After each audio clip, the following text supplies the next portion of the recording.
Yo, what is up, guys, and welcome back to my gun range. Got a pretty cool little video for y'all today, and today we have the Sega 12 gauge shotgun straight out of Russia right here, boys. We got a communist weapon being used by an American patriot to fight communism. Okay, listen. The Russians do know what they're doing when it does come to weapons. Now, granted, I mean, obviously, we Americans, or at least us true American patriots, we are definitely against communism. Shoot, I still need to get me a Texas flag by, but red, white, and blue. Yeah. What's up? Yeah. Okay. But anyway, but yeah, the Russians, they do know exactly what they're doing when it comes to weapons. I mean, they make stuff that works, people. This is like a tank. Anyway, now, so here's the thing. Now, is this really a Sega 12 gauge shotgun? No. So this is the Panzer Arms AK12. So this is made in Turkey. It's a lot cheaper than buying a Sega, and I think that's all right. You know what? Let's just go ahead and let's take some shots here with it, and I'll talk a little more about it.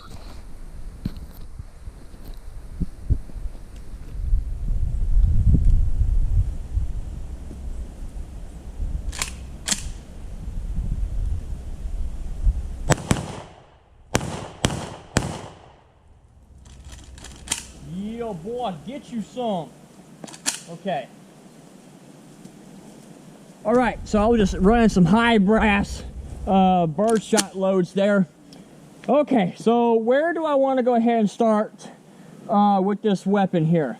Okay, so I think let's go ahead and start with the big thing. Okay, so the bolt will not lock back to the rear. When you're out of ammunition, the bolt's going to go forward, and you're just going to hear a click.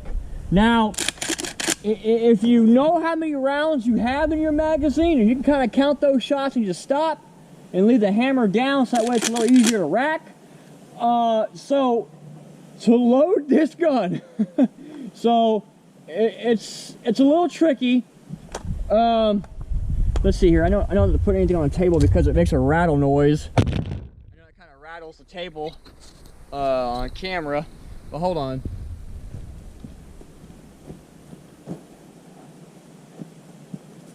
By the way, this is what we're shooting today. High brass lead loads. Okay, so loading it's kind of interesting. Now this one's a little different than that KB broadside.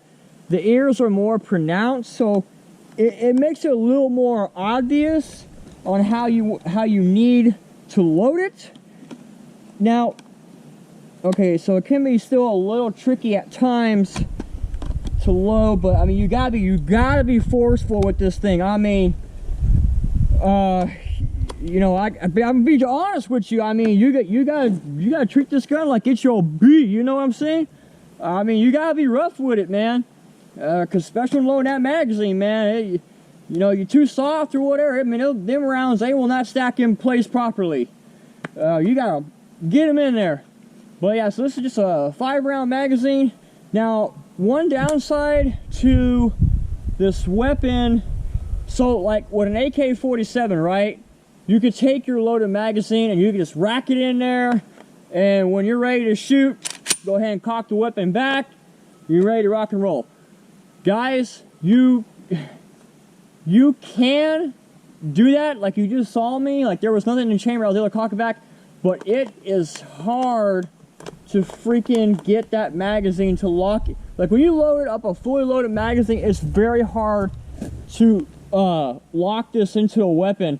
Like that magazine I just shot just now, I literally had to set the gun on my bed and really work it in there.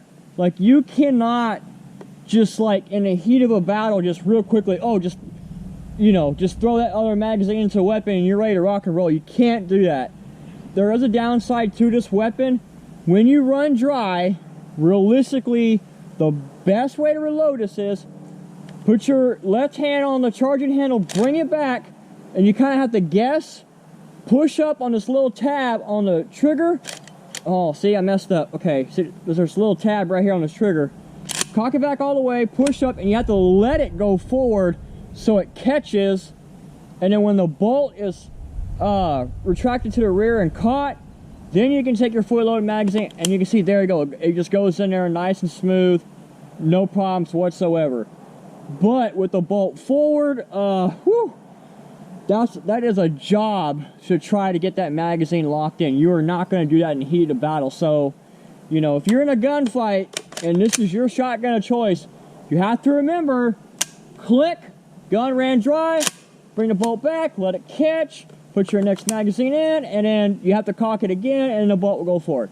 Now, Mitchell has seen me. I have done mag changes with this method, and I believe I was able to do it in 1 second. So it can be done. It's not impossible, people. But let's go ahead and take some more shots here while we're at it.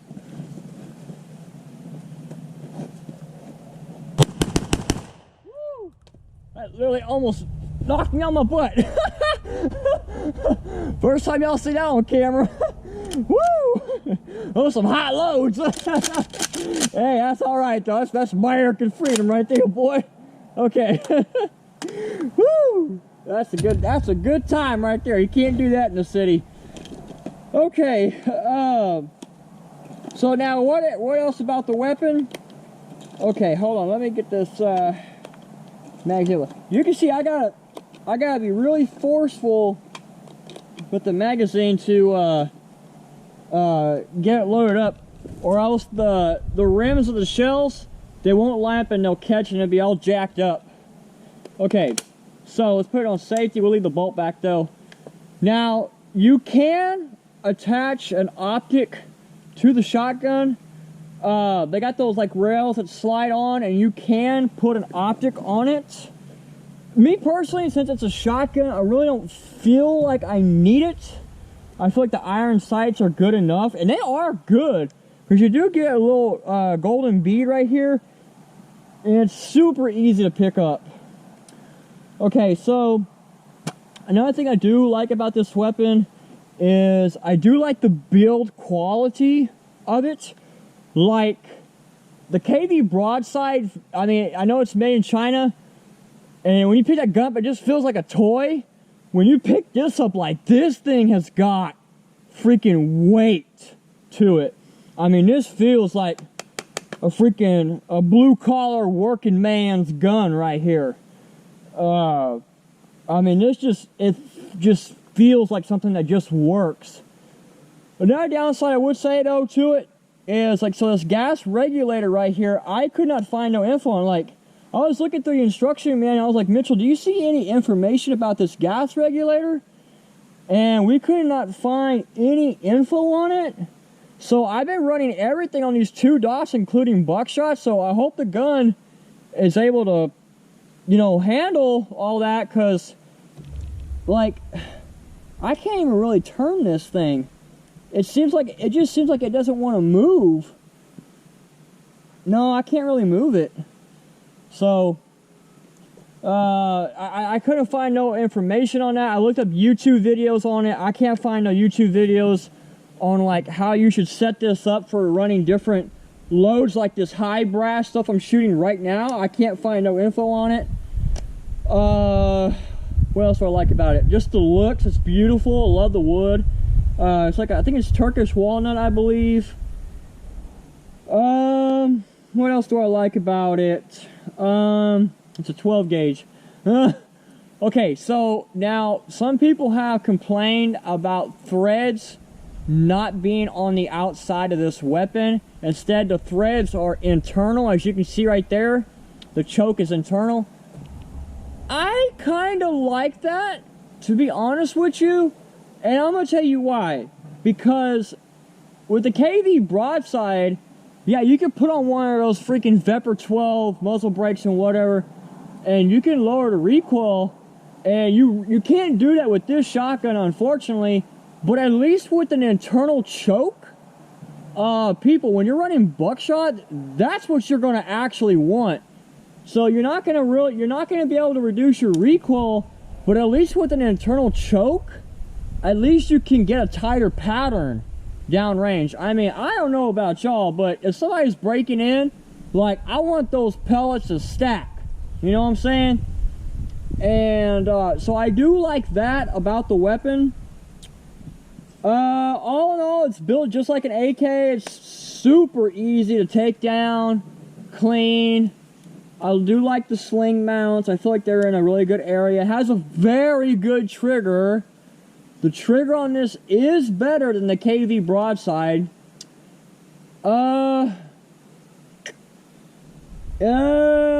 It's more expensive than the KV broadside. Like I said, the build quality is just, it feels so much better. Let's just take some more shots here with it.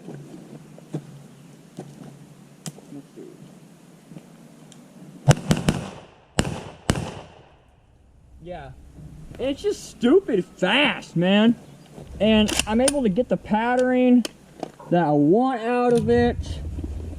Now I will say, for people who don't really live a tactical lifestyle, this may not work for you. Well, what I mean is, like, if you're gonna buy this shotgun, I would say at least train with, like, if you're gonna be like, okay, that's gonna be my freaking go to war shotgun right here, okay? Like, everything in life has just gone south and I need a shotgun for defense. I would say train with this shotgun, because you're going to have to get used to cocking it back and, like, feeling for it to where you gotta lock the bolt and let it go forward, and then you're able to put another magazine in, you know, or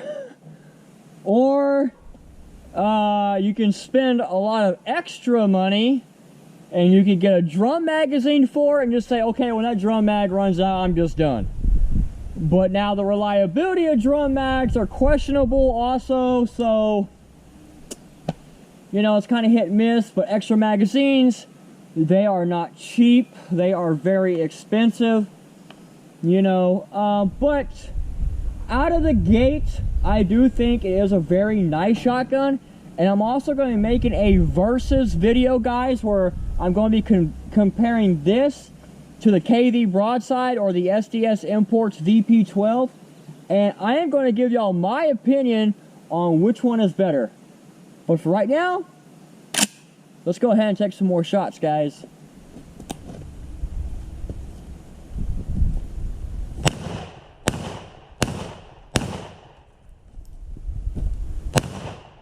There we go.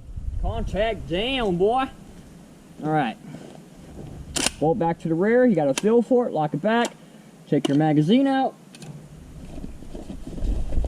Let me see if I can kind of demonstrate. So, like, these magazines here, so, like, if you're not being, like, forceful with it or whatever, let me see.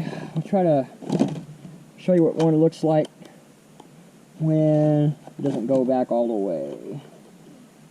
So, sometimes, like, if the rims catch, you get, like, a situation like this, and it won't, the shell can't go back.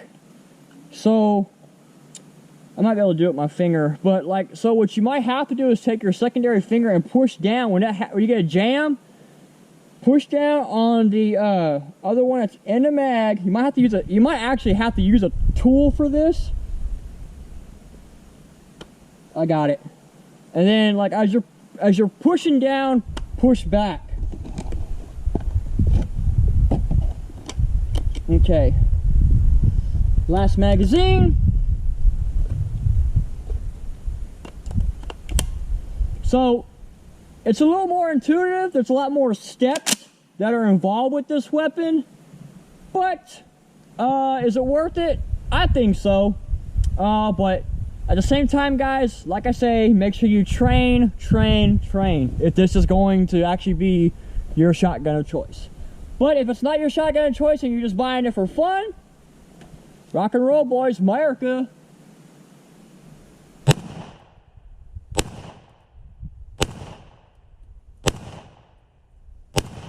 That's still too much fun. That is still way too much fun. Anyway, guys, that is my review on the Panzer Arms AK12. I really hope y'all enjoyed this video. And as always, y'all guys, stay safe out there. This is the Wolf, signing out.